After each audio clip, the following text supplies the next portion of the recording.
Hi, I'm Vera VanGuard for FirstGlance Film Festival, and I am here with the director, writer, Graham Streeter, and the producer, Alex Lebosq, for Unfix, a feature film that spans so many deep conversations. This is a conversation starter. It's like a COVID film, and it's an LGBTQ film, and it is a relationship film, and an incredible, like pod, like if we remember the quarantine pods, like how people and their relationships, like the swirl of humanity.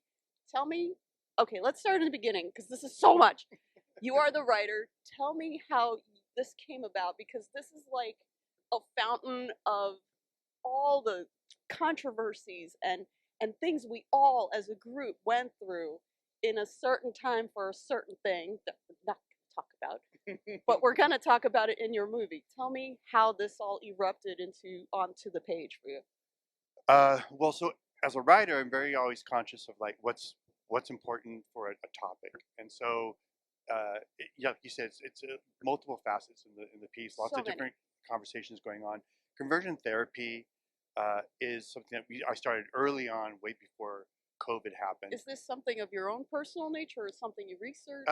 As a gay man, LGBTQ issues are Mhm. important to me, Of and course. the parallel between rights for LGBTQ and rights for anyone, any individual to carve their own path and make their own choices about their own sexuality on their own terms Mhm. at their own timing is important, Yeah. which is kind of where the conversion therapy world resides. So I felt that it was really important to explore that topic, but keeping it open minded. Like how do you wrap it up into something that's going to be relatable for everyone? And so it just happened as I was writing it, COVID came, Right. and the whole idea of like potting and isolation and I think we all kind of like went back in our childhood and like went through photo albums and started thinking about life and all those things, and that all became kind of part of the formula. But So it works so well in this project because these this very small group of people are interrelated in ways that like are surprising,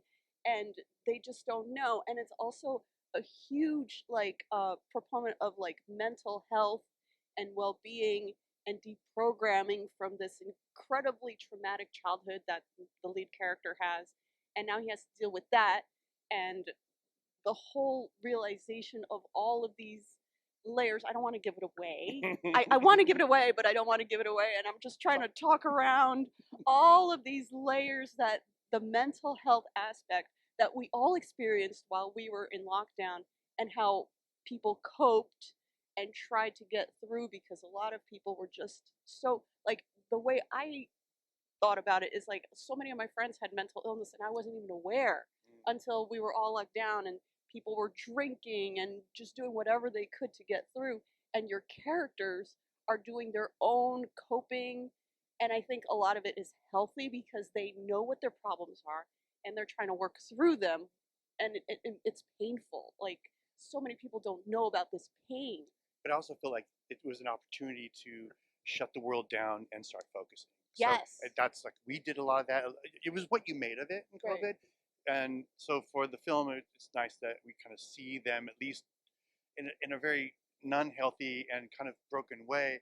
They're all at least taking advantage of the moment to do And something. and they are working through it, which is the most incredible thing. Now, as a producer, you're producing through. You actually, this was shot in COVID, and Yes. it was Yeah, so. during COVID. Tell me about the production process of having a crew, and how you got through all these hurdles of filming on in such a situation. Like, Yeah, well, with indie films, you kind of have a skeleton crew anyway. mhm. So it wasn't, it wasn't like a big studio film and you just had to like size it down. It was just, we did have to focus on making sure that, all the COVID tests are being issued on a weekly basis, making sure everyone's ready, and not be that one person that shuts down the production. And because everybody was not working during that time, so having something to do, having a job was like a novelty. They didn't have any other distractions. So we had that on our side. So people wanted to make sure that they weren't the ones staying home while everyone else was working. So we maneuvered carefully and making sure that everyone's safe, but also making sure that everyone understood that this is a unique situation during COVID, and that they need to make the extra effort to stay safe. Okay, tell me about the casting process because your cast was absolutely phenomenal. Like all the actors did such a great job. I had a little tear in my eye. I was like, "Oh, I'm so happy." Like, It was tricky. We did a lot of it online, just through Actors Access, and we took our time to just to make sure that we had the right people. We had a lot of really good actors. We had thousands of submissions. Like I said, just because there's not a lot of work out there, but we took our time in making sure that the right people played the right roles. We did not discriminate in terms of trying to check off the boxes for diversity and inclusion. We just said, you know what, who loves the script enough to really show it in their performance? you know how That's I who feel we. about that? It's diversity happens on its own Yeah, organically yeah, when you exactly. cast for the best people in every role. Yeah, It just happens exactly, exactly. because everyone. Yeah, Yeah. exactly. So as you can tell, Yeah, the people were perfect for their roles, and absolutely. so it just fell into place. Okay, so anything about distribution? Because this is a feature film, so do we have any thoughts on where to for this to go as a home or? Well, we have some inquiries, Mhm. but nowadays the filmmaker can put it out there as much as Exactly. any Exactly. distributor. So if they can do more than what we can do, Right. like putting it just on the platforms, Right. then we'll have a conversation with them. But if they're Okay. just going to get it out there like we can, Yeah. then we might as well self-distribute. Yeah, I feel the same way because as indie filmmakers, we are not beholden to anybody. Yeah. We can do it any which way we want, which is the best part of indie and the worst part of indie. And you're the producer, so you had to make this a reality. Like you had to walk it to the finish line. Yeah. Yeah. So Can I Yeah, can I go also ahead. say, I don't know if we're wrapping up or not, No. but before we did wrap up, because our film is about conversion therapy, we wanted to make sure that we did a diligence in really traveling around the country, and then also we were in Europe to show what's happening in the United States in regards to conversion therapy. And then we've had the blessing of three gentlemen who are here today who are also very engaged and wanted to bring them on. Of Maybe course, you could of ask some course. questions about conversion Absolutely. therapy as well. Come on. they're conversion therapy survivors. Very fast. Yeah. Come guys. Come Just on. I'm just gonna hand this over to you guys. We'll step out. Come on. Tell us about conversion therapy and it is such a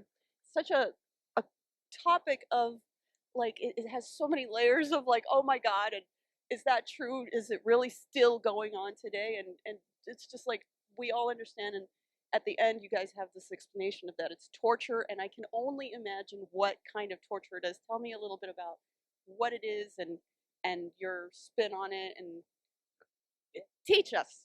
It's always a game of cat and mouse because conversion therapy for a lot of people, if they're clinicians, are going to lose their license if they admit to doing it. So they have to call it something different every Right. single time, Yeah. and then the word gets out, oh, they're calling it this now, then they're told you can't do that. So it's always this game of cat and mouse.